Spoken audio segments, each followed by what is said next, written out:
US. തെക്കൻ സംസ്ഥാനമായ കാലിഫോർണിയയിലെ ലോസ് ആഞ്ചലസിൽ ഒരാഴ്ചയായി കാട്ടുതീ പടർന്നു പിടിക്കുകയാണ്.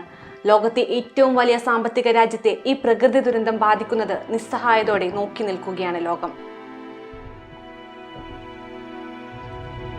അന്താരാഷ്ട്ര മാധ്യമങ്ങളുടെ കണക്ക് പ്രകാരം ഇതുവരെ 25 പേരാണ് കാട്ടുതീയിൽ മരിച്ചത്.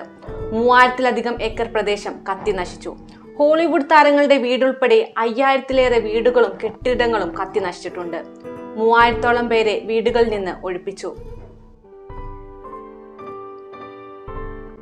കാട്ടുതീ വരാനുള്ള സാഹചര്യം പരിശോധിക്കുമ്പോൾ വരണ്ട കാലാവസ്ഥയും ശക്തമായ കാറ്റുമാണ് അതിവേഗത്തിൽ കാട്ടുതീ പടരാൻ ഇടയാക്കിയത്. വേനൽക്കാല കാട്ടുതീകൾ കാലിഫോർണിയക്ക് സുപരിചിതമാണ്. പക്ഷേ കഴിഞ്ഞ വർഷങ്ങളെ അപേക്ഷിച്ച് 2025 ജനുവരി 9-നുണ്ടായത് 60 ഫയർ അലർട്ടുകളാണ്. അതായത് 40 മടങ്ങ് കൂടുതൽ. കാട്ടുതീ അണക്കാനുള്ള ശ്രമങ്ങൾ നടക്കുമ്പോഴും രാജ്യത്തെ ഭരണകൂട വീഴ്ച കൂടി ശ്രദ്ധയിൽപ്പെടുത്തേണ്ടതുണ്ട്.